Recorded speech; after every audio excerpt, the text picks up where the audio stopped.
करवा चौथ व्रत कथा। जय श्री कृष्ण, राधे राधे। आप सभी को करवा चौथ की हार्दिक शुभकामनाएं।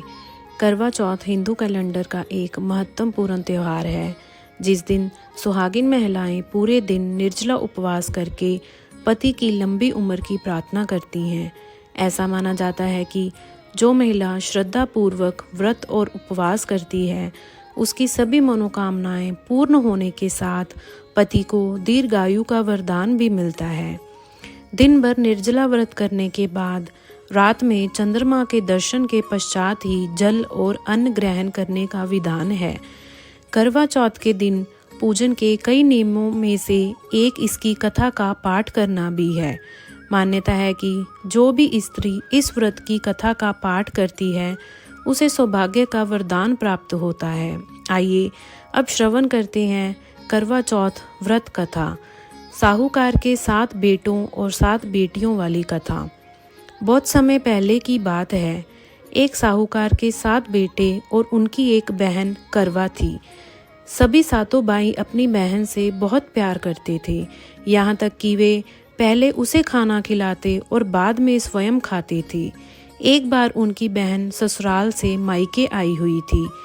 शाम को भाई जब अपना व्यवसाय बंद कर घर आया तो देखा उसकी बहन बहुत व्याकुल थी। सभी भाई खाना खाने बैठे और अपनी बहन से भी खाने का आग्रह करने लगे, लेकिन बहन ने बताया कि उसका आज करवा चौथ का निर्जल व्रत है और वह खाना सिर्फ चंद्रमा को देखकर उसे अर्घ देकर ही खा सकती है। चूंकि चंद्रमा अभी तक नहीं निकला है, इसलिए वह भूख प्यास से व्याकुल हो उठी है। सबसे छोटे भाई को वह अपनी बहन की हालत देखी नहीं जाती और वह दूर पीपल के पेड़ पर एक दीपक जलाकर छलनी की ओट में रख देता है। दूर से देखने पर वह ऐसा प्रतीत होता है कि जैसे चतुर्थी का चांद उदित हो रहा हो। इसके बाद भाई अपनी बहन को बताता है कि चांद निकल आया है, तुम उसे अर्घ देने के बाद भोजन कर सकती हो। बहन खुशी के मारे सीढ़ियों पर चढ़कर चांद को देखती है और उसे अर्घ देकर खाना खाने बैठ जाती है। वह पहला टुकड़ा मुंह में डालती है तो उसे छींक आ जाती है। दूसरा टुकड़ा डालती है तो उसमें बाल निकल आता है और जैसे ही तीसरा टुकड़ा मुंह में डालने की कोशिश करती है तो उसके पति की मृत्यु का समाचार उसे मिलता है। वह बौखला जाती है। उसकी भाभी उसे सच्चाई से अवगत कराती है कि उसके साथ ऐसा क्यों हुआ। करवा चौथ का व्रत गलत तरीके से टूटने के कारण देवता उससे नाराज हो गए हैं और उन्होंने ऐसा किया है।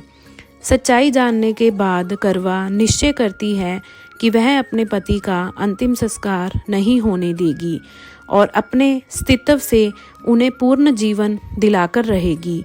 वह पूरे 1 साल तक अपने पति के शव के पास बैठी रहती है, उसकी देखभाल करती है। उसके ऊपर उगने वाली सुईनुमा घास को वह एकत्रित करती जाती है।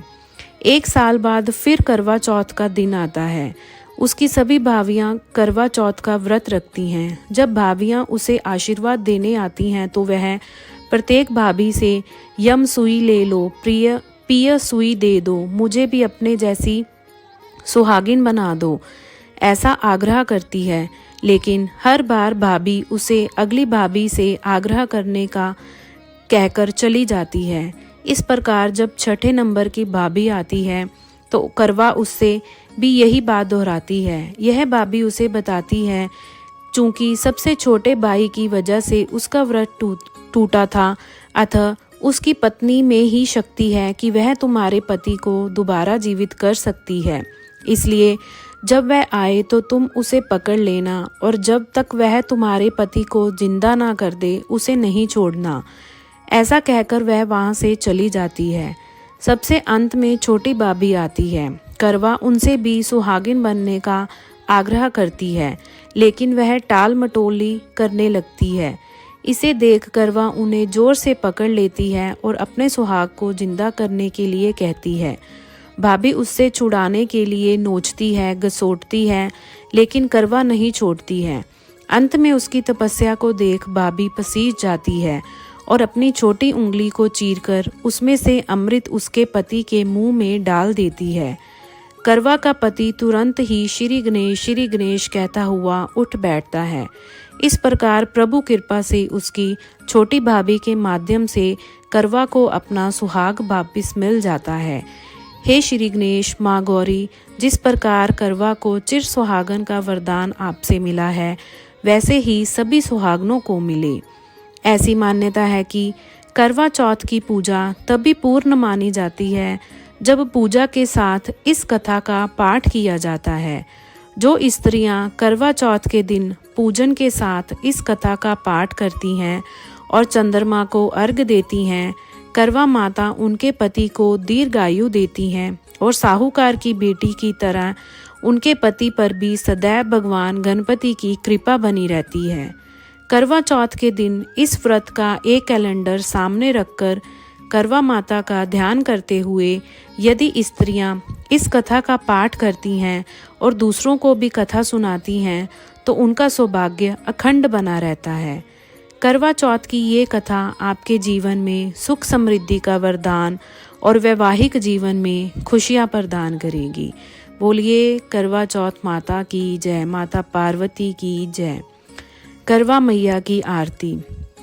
ओम जय करवा मैया माता, जय करवा मैया। जो व्रत करे तुम्हारा, जो व्रत करे तुम्हारा, पार करो नैया। ओम जय करवा मैया। सब जग की हो माता, तुम हो रुद्रानी। यश तुम्हारा गावत जग के सब प्राणी। ओम जय करवा माता। कार्तिक कृष्ण चतुर्थी, जो नारी व्रत करती मैया, जो नारी व्रत करती, दीर्घ आयु पति होवे, दुख सारे हरती। ओम जय करवा मैया।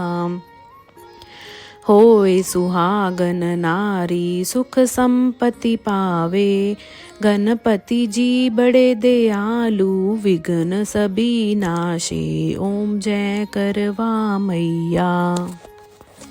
करवा मैया की आरती। व्रत कर जो गावे मैया, व्रत कर जो गावे, व्रत हो जाता पूर्ण, सुख सब विधि सुख पावे। ओम जय करवा मैया। बोलिए श्री करवा चौथ माता की जय, श्री विष्णु भगवान की जय, श्री लक्ष्मी माता की जय। अगर आपने अभी तक वीडियो को लाइक और चैनल को सब्सक्राइब नहीं किया है तो अवश्य करें और आगे की कथाएं सुनने के लिए हमारे चैनल से जुड़े रहें। जय श्री कृष्ण, राधे राधे।